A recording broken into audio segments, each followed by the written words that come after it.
Hello students, how are you students. आपको इस channel पर ना केवल graduation and post graduation physics के टॉपिक्स की सबसे आसान एक्सप्लेनेशन देखने को मिलती है, बल्कि आपको साथ के साथ ये भी बताया जाता है कि आपको एग्जाम में क्या और कैसे लिख के आना है, ताकि आप सिर्फ एक वीडियो देख के ही अपने नोट्स बना सके और एग्जाम्स में बहुत अच्छे मार्क्स ला सकें। इसी कैटेगरी में आगे बढ़ते हुए आज हम बात करेंगे मैकेनिक्स के एक और इम्पॉर्टेंट टॉपिक के बारे में, जिसका नाम है displacement, velocity and acceleration in terms of plane polar coordinates. देखिए स्टूडेंट्स, इससे पिछले वीडियो में हमने डिस्कस किया था कि आखिरकार प्लेन पोलर कोऑर्डिनेट सिस्टम क्या होता है। वहां पर हमने देखा था कि किसी भी पार्टिकल के लिए हमारे पास दो प्लेन पोलर कोऑर्डिनेट्स होते हैं, आर एंड थीटा, और साथ के साथ हमने plane polar coordinates R and theta and Cartesian coordinates X Y के बीच में रिलेशनशिप डिराइव किया था। और साथ के साथ हमने ये देखा था कि आखिरकार प्लेन पोलर कोऑर्डिनेट सिस्टम में हमारे पास दो यूनिट वेक्टर्स होते हैं, R cap and theta cap. R cap increasing direction of R की डायरेक्शन में हमें देखने को मिलता है, और थीटा कैप यूनिट वेक्टर जो है वो थीटा के इंक्रीज होने की डायरेक्शन में हमें देखने को मिलता है। और साथ के साथ हमने R cap and theta cap को I cap and J cap की टर्म्स में भी एक्सप्रेस किया था। अगर आप डिस्प्लेसमेंट, वेलोसिटी एंड एक्सेलरेशन को plane polar coordinates R and theta के टर्म्स में एक्सप्रेस करना चाहते हैं तो आपको ये सभी बेसिक जो है वो क्लियर होने चाहिए, क्योंकि इस टॉपिक में जो हमने रिजल्ट्स डिराइव किए थे वो आज के टॉपिक में हम डायरेक्ट यूज करेंगे। तो स्टूडेंट्स, हम मान लेते हैं कि हमारे पास एक पार्टिकल है जो कि अभी पी पॉइंट में है कार्टेशियन प्लेन में, और यहाँ पर जो कार्टेशियन प्लेन है उसमें हमारे पास दो कोऑर्डिनेट एक्सिस है, OX एंड OY, जिसका ओरिजिन हमारे पास O है। जो हमारे पास X के इंक्रीज होने की डायरेक्शन में यूनिट वेक्टर है वो I कैप है, और Y के इंक्रीज होने की डायरेक्शन में जो हमारे पास यूनिट वेक्टर है वो J कैप है। O से लेके P तक का जो डिस्टेंस होगा वो हमारे पास R होगा, और ये जो OP लाइन सेगमेंट है ये X एक्सिस के साथ एंटी क्लॉकवाइज डायरेक्शन में थीटा एंगल बना रहा है, और यहाँ पर R और थीटा जो हैं इस पार्टिकल के P पॉइंट पर पोलर कोऑर्डिनेट्स हैं R एंड थीटा। अब जो हमारे पास यूनिट वेक्टर्स होंगे R cap and theta cap, वो कैसे हम ड्रॉ करेंगे। R कैप जो है वो R के इंक्रीज होने की डायरेक्शन में होगा, तो R कैप की जो डायरेक्शन होगी वो इस तरफ होगी। तो R कैप को हम डार्क करके दिखाएंगे ताकि हमें ये अलग से दिखे। इसी तरह से जो हमारे पास थीटा कैप होगा वो थीटा के इंक्रीज होने की डायरेक्शन में होगा, और साथ के साथ थीटा कैप जो है वो आर कैप के परपेंडिकुलर रहने वाला है। तो जो हमारा थीटा कैप की डायरेक्शन होगी वो कुछ इस प्रकार से होगी। ये हमारे पास है थीटा कैप की डायरेक्शन। इन चीजों को हम पिछले लेक्चर में पूरी डिटेल में डिस्कस कर चुके हैं, और ये एंगल जो है हमारे पास वो 90 डिग्री रहने वाला है। किस किस के बीच में, R cap and theta cap के बीच में। तो यहाँ पर जो ओपी वेक्टर होगा वो हमारे पास आर वेक्टर हो जाएगा। तो स्टूडेंट्स, हम क्या करते हैं, हम मान लेते हैं कि टी टाइम पर जो पार्टिकल है वो पी पॉइंट पर है। अब थोड़ा सा टाइम इंटरवल के बाद, मींस dt टाइम इंटरवल के बाद जो टाइम होगा हमारे पास वो हो जाएगा t प्लस dt। तो हम मान लेते हैं कि t प्लस dt टाइम में पार्टिकल जो है वो न्यू पोजीशन पर आ गया, और वो जो न्यू पोजीशन है वो हमारे पास p प्राइम है या p डैश है। और यहाँ पर जो डिस्प्लेसमेंट है पार्टिकल की from p to p dash in small time interval वो हमारे पास dr वेक्टर है। तो हमारे पास जो OP डैश वेक्टर होगा वो कितना हो जाएगा, वो ऑब्वियस है कि वो हो जाएगा हमारे पास R vector plus dr vector. Triangle of vector addition लगाकर this side plus this side will be equal to this side, means R vector plus dr vector will be equal to this side. तो यहाँ पर जो P prime point के जो coordinates होंगे, polar coordinates, वो क्या होंगे, R प्लस dr। और ये जो हमारे पास एंगुलर डिस्प्लेसमेंट है वो हम मान लेते हैं ये डी थीटा हुई है। तो ये जो ओपी डैश लाइन सेगमेंट है वो पॉजिटिव एक्स एक्सिस के साथ एंटी क्लॉकवाइज डायरेक्शन में कितना एंगल फॉर्म करेगा, थीटा प्लस डी थीटा। तो ये एंगल हमारे पास कितना हो जाएगा, थीटा प्लस डी थीटा। तो दूसरा जो पोलर कोऑर्डिनेट होगा पी डैश पॉइंट का वो होगा हमारे पास थीटा प्लस डी थीटा, यहाँ पे कॉमन लगाएंगे आप। तो स्टूडेंट्स जो डिस्प्लेसमेंट है पार्टिकल की इन स्मॉल टाइम इंटरवल dt वो हमारे पास dr वेक्टर है। हमने इसी dr वेक्टर का एक्सप्रेशन जो है वो पोलर कोऑर्डिनेट्स की टर्म्स में फाइंड करना है। जब हम इसका एक्सप्रेशन फाइंड कर लेंगे dr वेक्टर का इन टर्म्स ऑफ पोलर कोऑर्डिनेट्स, तब हम बड़ी आसानी से वेलोसिटी एंड एक्सेलरेशन को भी फाइंड कर पाएंगे in terms of plane polar coordinates. तो स्टूडेंट्स डायग्राम तो आपको एग्जाम में ये बनाना है। आइए देखते हैं कि अगर एक क्वेश्चन आपको एग्जाम में पूछा जाता है तो इसकी थ्योरी को आप कहां से स्टार्ट करके आएंगे, आइए अब वो देख लेते हैं। Consider a particle moving in X Y plane. तो सबसे पहले हम एक पार्टिकल कंसिडर करेंगे जो कि एक्स वाई प्लेन में मूव कर रहा होगा। Suppose that at any point T it is at point P R comma theta. हम मान लेते हैं कि टी टाइम पर पार्टिकल जो है वो पी पॉइंट पर है और पी पॉइंट के जो पोलर कोऑर्डिनेट्स हैं वो हमारे पास क्या क्या है, आर और थीटा है। आर हमारे पास क्या है, पी पॉइंट का डिस्टेंस ओ पॉइंट से, और थीटा हमारे पास क्या है, थीटा वो एंगल है जो OP line segment positive direction of x axis के साथ बना रहा है इन एंटी क्लॉकवाइज डायरेक्शन। मींस हमारा ये वाला एंगल जो है वो हमारे पास थीटा होगा। तो यहाँ पर पी पॉइंट के जो पोलर कोऑर्डिनेट्स होंगे टी टाइम पर वो होंगे हमारे पास R and theta. Let R cap and theta cap be unit vectors in the direction of increasing R and theta respectively. अब पोलर कोऑर्डिनेट सिस्टम में हमारे पास दो यूनिट वेक्टर्स होते हैं, R cap and theta cap. R cap जो है वो आर के इंक्रीज होने के डायरेक्शन में होता है। आर हमारा इस डायरेक्शन में इंक्रीज हो रहा है तो आर कैप की डायरेक्शन जो है वो इस तरफ होगी, और थीटा कैप जो है वो थीटा के इंक्रीज होने के डायरेक्शन में होता है तो थीटा कैप जो है वो इस डायरेक्शन में होगा। एंटी क्लॉकवाइज डायरेक्शन में हमारा थीटा इंक्रीज हो रहा है तो थीटा कैप की डायरेक्शन ये होगी, और इसकी डायरेक्शन आपने इस तरह से बनानी है कि जो थीटा कैप होगा वो आर कैप के परपेंडिकुलर होगा। तो ये एंगल जो है वो 90 डिग्री बनना चाहिए R cap and theta cap के बीच में। इस चीज का आप ध्यान रखेंगे। तो पिछले लेक्चर में हमने देखा था कि जो आर कैप का एक्सप्रेशन होगा इन terms of I cap and J cap वो हमने डिराइव किया था। आर कैप था हमारे पास cos theta I cap plus sine theta J cap, इसकी डेरिवेशन हमने पिछले लेक्चर में की थी। और साथ के साथ हमने थीटा कैप का एक्सप्रेशन फाइंड किया था आई कैप एंड जे कैप के टर्म्स में, वो आया था हमारे पास minus sine theta I cap plus cos theta J cap. ये हमारी सेकंड इक्वेशन होगी, इसका हम यूज करेंगे आज के लेक्चर में, इसलिए हमने इनको पहले ही लिख दिया है।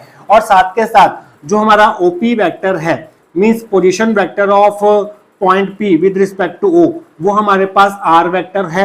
और आर वेक्टर को हम कैसे लिख सकते हैं, आर वेक्टर का मैग्नीट्यूड आर होगा और आर वेक्टर की डायरेक्शन में जो हमारे पास यूनिट वेक्टर है वो आर कैप है। तो इन दोनों को मल्टीप्लाई करेंगे, मैग्नीट्यूड को यूनिट वेक्टर से मल्टीप्लाई करेंगे तो हमारे पास आर वेक्टर आ जाएगा। ये हमारी थर्ड इक्वेशन होगी। तो सबसे पहले आप हेडिंग बनाएंगे डिस्प्लेसमेंट। हमें डिस्प्लेसमेंट फाइंड करनी है in terms of plane polar coordinates. Suppose that at any time t plus dt particle reaches the point p dash r plus dr theta plus d theta। हम मान लेते हैं कि small time interval dt में particle जो है वो p point से p डैश पॉइंट पर शिफ्ट हो गया, और p डैश पॉइंट का जो डिस्टेंस है o पॉइंट से वो है r प्लस dr, और p dash OP dash line segment जो है वो पॉजिटिव एक्स एक्सिस के साथ कितना एंगल बना रहा है, थीटा प्लस डी थीटा बना रहा है। तो P डैश पॉइंट पर पार्टिकल के जो पोलर कोऑर्डिनेट्स होंगे वो होंगे r plus D R and theta plus D theta, और ऑब्वियसली जो OP डैश होगा हमारे पास वो होगा r vector plus D R vector, और PP डैश को हमने यहाँ पर डी आर वेक्टर मान लिया है। तो आप यहाँ पर लिखेंगे displacement of the particle in small time dt is equal to PP dash equal to D R vector. हमने इसी डी आर वेक्टर का एक्सप्रेशन फाइंड करना है in terms of polar coordinates r and theta. तो उसके लिए हम क्या करेंगे, हमें dr वेक्टर चाहिए। हमारे पास r वेक्टर है equal to r multiply r cap. तो अगर हम दोनों तरफ डिफरेंशिएशन कर दें तो हमें dr वेक्टर मिल जाएगा। तो आप लिखेंगे differentiating 3 both sides we get, r vector का डिफरेंशिएशन किया तो dr वेक्टर आ गया, और यहाँ पर r मल्टीप्लाई r कैप का डिफरेंशिएशन करेंगे, प्रोडक्ट टूल हमें लगाना होगा। कैसे करेंगे ध्यान से देखिए, dr वेक्टर ऐसे आएगा इज इक्वल टू, पहले हम फर्स्ट फंक्शन का डेरिवेटिव करेंगे जो कि होगा dr, second function r cap को हम ऐसे ही रहने देंगे, प्लस अब हम फर्स्ट फंक्शन r को ऐसे ही रहने देंगे, r कैप का डिफरेंशिएशन करेंगे जो कि हो जाएगा dr कैप। ये हमारी फोर्थ इक्वेशन होगी। तो स्टूडेंट्स अब हमें बेसिकली करना क्या है, इस डी आर कैप की वैल्यू फाइंड करनी है और उसकी वैल्यू फाइंड करके यहाँ पर पुट कर देंगे तो हमारे पास डी आर वेक्टर आ जाएगा in terms of R and theta. तो इसको हम फोर्थ इक्वेशन दे देते हैं। तो हमें डी आर कैप कैसे मिलेगा, हमारे पास आर कैप मौजूद है फर्स्ट इक्वेशन में, तो इसको दोनों तरफ अगर हम डिफरेंशिएशन कर दें तो हमें डी आर कैप की वैल्यू जो है वो मिल जाएगी बड़ी इजीली। तो आप लिखेंगे differentiating one both sides we get, दोनों तरफ डिफरेंशिएशन करो, आर कैप का डिफरेंशिएशन हो जाएगा D are cap is equal to cos theta का डिफरेंशिएशन माइनस साइन थीटा, फिर थीटा का differentiation D theta, I cap ऐसे रहेगा, प्लस साइन थीटा का डिफरेंशिएशन कॉस थीटा, फिर थीटा का डिफरेंशिएशन डी थीटा, साथ में हमारे पास जे कैप है। तो अब हम क्या करते हैं, यहाँ से इन दोनों में से डी थीटा जो है वो कॉमन ले लेते हैं। सो डी थीटा कॉमन आ गया, अंदर रह गया हमारे पास minus sine theta I cap plus cos theta J cap, ये हमारी फिफ्थ इक्वेशन होगी। ये जो आप ब्रैकेट में देख रहे हैं minus sine theta I cap plus cos theta J cap, ये किसकी वैल्यू है, ये हमारे पास थीटा कैप की वैल्यू है। तो सेकेंड इक्वेशन को हम यहाँ पर यूज करेंगे फिफ्थ इक्वेशन में, using 2 in 5 we get D R cap is equal to D theta, इसकी जगह पर हम लिख देंगे क्या, थीटा कैप, तो उसकी जगह पर हमने थीटा कैप लिख दिया। अब यहाँ से आप ब्रैकेट हटा सकते हैं, तो हमारे पास जो डी आर कैप की वैल्यू आई है वो आई है D theta multiply theta cap, ये हमारी सिक्स्थ इक्वेशन होगी।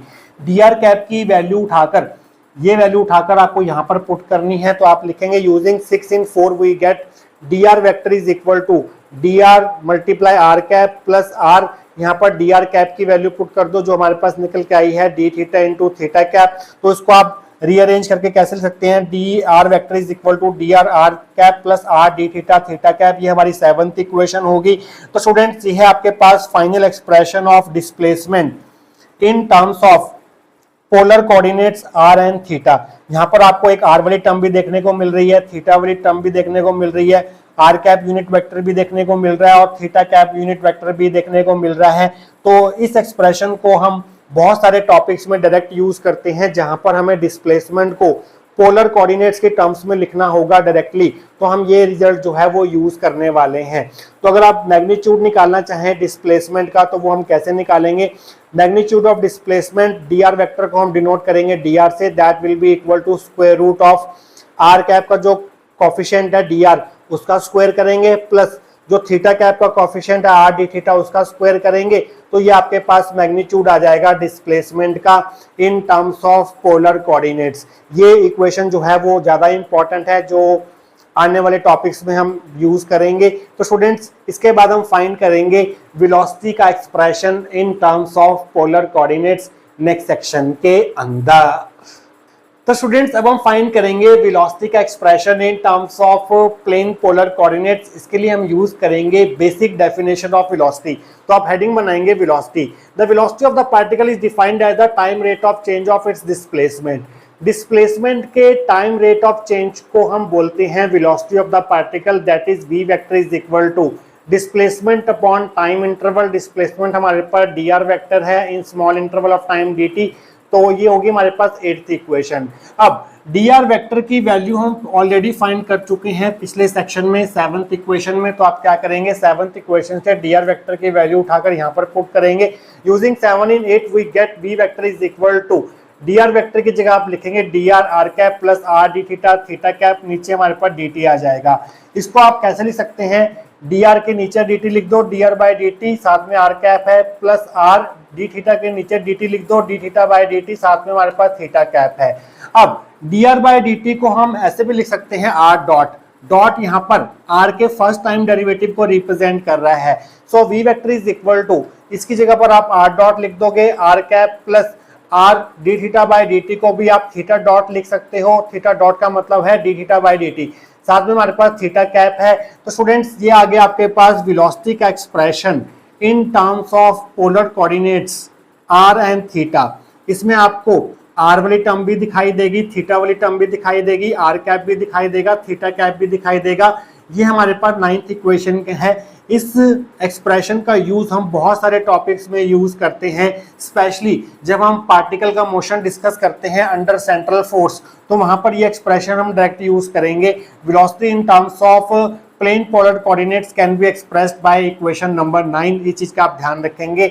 ये जो हमारे पास फर्स्ट कंपोनेंट है वी वेक्टर का, इसे हम वी आर वेक्टर से डिनोट करते हैं। और ये जो सेकंड कंपोनेंट है हमारे पास वी वेक्टर में, इसे हम वी थीटा वेक्टर से डिनोट करते हैं, जहां पर वी आर वेक्टर जो है वो आर डॉट आर कैप के बराबर है। इसे हम बोलते हैं radial component of velocity V vector.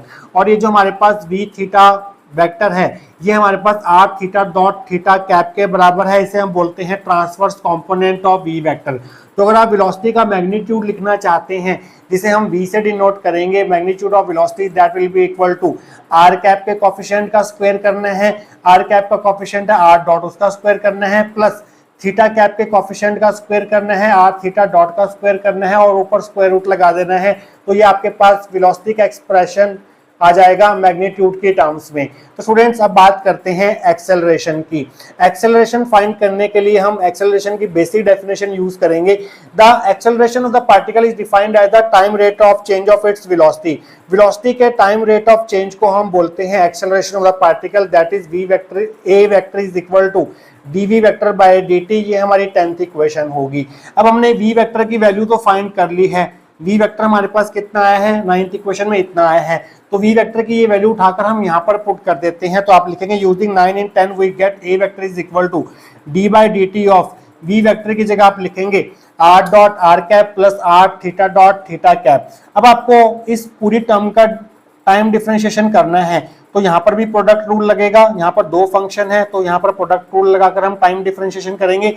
यहाँ पर 3 टर्म्स प्रोडक्ट में है तो तीनों का बारी बारी से प्रोडक्ट रूल के द्वारा डिफरेंशिएशन किया जाएगा। तो ध्यान से देखिए, पहले हम r डॉट का टाइम डिफरेंशिएशन करेंगे तो आपको मिलेगा r double dot, r cap को हम ऐसे रखते हैं अभी, प्लस अब हम r डॉट को ऐसे रखते हैं और r कैप का टाइम डिफरेंशिएशन हो जाएगा हमारे पास dr कैप बाय dt। तो स्टूडेंट्स ये हमारे पास इन दोनों टर्म्स, इन दोनों टर्म्स के प्रोडक्ट का टाइम डिफरेंशिएशन आ चुका है, प्लस ब्रैकेट स्टार्ट। अब इन तीनों को हम बारी बारी से करेंगे, पहले हम r का टाइम डेरिवेटिव करेंगे तो वो हो जाएगा r डॉट, बाकी दोनों टर्म्स ऐसी रहेंगी, थीटा डॉट ऐसी रहेगा, थीटा कैप हमारे पास ऐसी रहेगा, प्लस अब r को ऐसी छोड़ेंगे, थीटा डॉट का टाइम डेरिवेटिव हो जाएगा थीटा डबल डॉट, और यहाँ पर थीटा कैप ऐसी रहेगा, प्लस r थीटा डॉट को हम ऐसी छोड़ेंगे और थीटा कैप का टाइम डेरिवेटिव हो जाएगा d theta cap bye dt। ये होगी हमारे पास इक्वेशन नंबर 11। Equation number 11। अब हमें बेसिकली करना क्या है, एक तो D R cap by D T की वैल्यू फाइंड करनी है और D theta cap by D T की वैल्यू फाइंड करनी है। उनकी वैल्यूज फाइंड करके यहाँ पर सब्स्टिट्यूट करना है तो आपके पास ए वेक्टर का फाइनल एक्सप्रेशन आएगा। तो D R cap by D T हमें कैसे मिलेगा, हमारे पास फर्स्ट इक्वेशन में आर कैप था cos theta I cap plus sine theta J cap. अगर हम दोनों तरफ टाइम डिफरेंशिएशन कर दें टाइम के रिस्पेक्ट में तो आपको D are cap by D T मिल जाएगा। तो आप लिखेंगे डिफरेंशिएटिंग 1, फर्स्ट इक्वेशन ये थी हमारे पास, with respect to time t we get D R cap by D T is equal to cos theta का टाइम डेरिवेटिव होगा माइनस साइन थीटा और थीटा का टाइम डेरिवेटिव को हम थीटा डॉट से रिप्रेजेंट करेंगे i cap plus sine theta का time derivative cos theta और थीटा का टाइम डेरिवेटिव थीटा डॉट से रिप्रेजेंट किया जाएगा जे कैप। अब आपको क्या करना है, यहाँ से थीटा डॉट जो है वो कॉमन ले लेना है, तो थीटा डॉट कॉमन लेकर D R cap by D T की वैल्यू आ जाएगी, थीटा डॉट बाहर आ गया, अंदर आ जाएगा minus sine theta I cap plus cos theta J cap. ये हो गया हमारे पास 12th इक्वेशन, क्योंकि 11th इक्वेशन हमारे पास ये थी। तो स्टूडेंट्स इसके बाद थोड़े से स्टेप्स और बचे हैं, वो हम खत्म करेंगे last section of this topic के अंदर। तो स्टूडेंट्स लास्ट सेक्शन में हम D R cap by D T की वैल्यू जो है वो यहाँ तक फाइंड कर चुके थे, जिसे हमने 12th इक्वेशन दिया था। अगर आप इस ब्रैकेट को ध्यान से देखेंगे, minus sine theta I cap plus cos theta J cap, ये किसकी वैल्यू है, ये हमारे पास थीटा कैप की वैल्यू है जो हमने सेकंड इक्वेशन में लिखी थी। तो इसकी जगह पर हम थीटा कैप पुट करेंगे तो आप लिखेंगे using second equation in 12th equation we get D R cap by D T is equal to theta dot, और इसकी जगह हम लिख देंगे थीटा कैप। ये हमारी 13th इक्वेशन आ गई। तो हमारे पास D R cap by D T तो आ चुका है। अब हमने फाइंड करना है D theta cap by D T. तो कैसे फाइंड करेंगे, थीटा कैप हमारे पास ऑलरेडी है, इसका अगर हम दोनों तरफ टाइम डिफरेंशिएशन कर दें तो हमें d theta cap by D T मिल जाएगा। तो आप लिखेंगे differentiating to both side with respect to t we get D theta cap by D T is equal to minus sine as it is sine theta का time derivative cos theta, फिर theta का time derivative theta dot i cap cos theta का time derivative minus sine theta, फिर theta का time derivative theta cap, साथ में हमारे पास जे cap आ जाएगा। यहाँ से हमारे पास थीटा डॉट कॉमन आ जाएगा, माइनस भी कॉमन आएगा, cos theta I cap plus sine theta J cap अंदर आ जाएगा। ये हमारी 14th इक्वेशन होगी। अगर आप इस ब्रैकेट को ध्यान से देखेंगे यहाँ से लेके यहाँ तक, ये किसकी वैल्यू है, cos theta I cap plus sine theta J cap. ये हमारे पास आर कैप की वैल्यू है जो हमने फर्स्ट इक्वेशन में लिखी हुई थी। तो आप लिखेंगे using 1 in 14 we get D theta cap by D T is equal to minus theta dot are cap. ये हमारी 15th इक्वेशन होगी। इसकी जगह पर हमने आर कैप पुट कर दिया। अब हमारे पास d theta cap by D T की वैल्यू भी आ चुकी है। तो इन दोनों की values d are cap by D T की वैल्यू ये वाली उठाकर यहाँ पर पुट करेंगे इसकी जगह पर, और D theta cap by D T की ये वैल्यू उठाकर हम यहाँ पर पुट करेंगे इसकी जगह पर। तो आप लिखेंगे using 13 and 15 in 11 we get A vector is equal to are double dot are cap ऐसे रहेगा plus R dot D are cap by D T की जगह हम पुट करेंगे क्या, theta cap theta dot multiply theta cap, theta dot multiply theta cap put कर दिया यहाँ पर, प्लस उसके बाद ये दोनों टर्म्स एज इट इज आएंगी, R cap theta dot theta cap plus are theta double dot theta cap plus are theta dot हमारे पास ऐसे ही आएगा, और D theta cap by D T की जगह हम पुट कर देंगे क्या, minus theta dot are cap minus theta dot are cap put कर देंगे। अब हम क्या करेंगे, अब इन ब्रैकेट्स को ओपन करेंगे तो ध्यान से देखिएगा क्या करेंगे हम, a vector is equal to are double dot are cap जो है वो ऐसी आएगी। फर्स्ट टर्म हमने ऐसी लिख दी, उसके बाद ये वाली टर्म और ये वाली टर्म दोनों सेम है, R dot theta cap are dot theta cap, दोनों का प्लस का साइन है तो दोनों ऐड हो जाएंगी, दोनों ऐड होकर हमें मिलेगा twice of R dot theta cap, plus साथ में हमारे पास है R theta double dot theta dot, उसके बाद plus minus minus minus are theta dot square are cap हमारे पास आ गया। अब हम क्या करेंगे, इन दोनों में से आर कैप कॉमन लेंगे, आर कैप कॉमन आ गया, अंदर आ जाएगा हमारे पास r double dot minus are theta dot का स्क्वायर, प्लस यहाँ से और यहाँ से हम थीटा कैप कॉमन लेंगे, थीटा कैप कॉमन लेके हमारे पास आ जाएगा 2r डॉट थीटा डॉट यहाँ से plus are theta double dot यहाँ से, साथ में थीटा कैप कॉमन आ गया। ये हमारी 16th इक्वेशन होगी। तो स्टूडेंट्स ये आ गया हमारे पास एक्सेलरेशन का final expression in terms of plane polar coordinates. यहाँ पर आर कैप वाली टर्म भी है, थीटा कैप वाली टर्म भी है। तो यहाँ पर हम कह सकते हैं कि एक्सेलरेशन के भी हमारे पास दो कंपोनेंट्स है, पहला कंपोनेंट ये है और दूसरा कंपोनेंट ये है। पहले कंपोनेंट को हम बोलते हैं a r vector that is equal to are double dot minus are theta dot का स्क्वायर आर कैप, इसे हम बोलते हैं radial component of A vector, और इसे हम बोलते हैं a theta vector that is 2r dot theta dot plus are theta double dot theta cap को हम बोलते हैं transverse component of A vector. तो radial component plus transverse component दोनों को ऐड करके हमारे पास एक्सेलरेशन बनेगा। अगर आप एक्सेलरेशन का मैग्नीट्यूड निकालना चाहते हैं जिसको हम ए से डिनोट करेंगे, that will be equal to magnitude of A vector, that will be equal to square root of R cap के कोफिशिएंट का स्क्वायर, आर कैप का कोफिशिएंट हमारे पास है R double dot minus are theta dot square का whole square, इसका square कर दिया हमने, प्लस इस थीटा कैप के कोफिशिएंट का स्क्वायर करेंगे that is 2r dot theta dot plus r theta double dot का स्क्वायर। तो ये हमारे पास एक्सेलरेशन का मैग्नीट्यूड आ जाएगा in terms of plane polar coordinates. तो स्टूडेंट्स ये एक्सप्रेशन जो है आपको ध्यान रखना है, कई बार एग्जाम में 2 मार्क्स में डायरेक्ट क्वेश्चन पूछ लेते हैं कि write expression of displacement velocity and acceleration in terms of plane polar coordinates. तो सिर्फ आपको रिजल्ट्स लिखने हैं, जो हमने डिस्प्लेसमेंट का रिजल्ट फाइंड किया, जो हमने वेलोसिटी का रिजल्ट फाइंड किया और जो हमने एक्सेलरेशन का रिजल्ट फाइंड किया आर और थीटा के टर्म्स में, वो लिखना है। 4 या 5 मार्क्स में आपको पूरी डेरिवेशन भी पूछी जा सकती है, तो आपको जितना यहाँ तक कराया है विद डायग्राम वो आपको करना होगा। तो स्टूडेंट्स आई होप आपको आज का टॉपिक जो है वो अच्छे से क्लियर हुआ होगा। मिलेंगे किसी और important topic related to mechanics के साथ। Till then take care.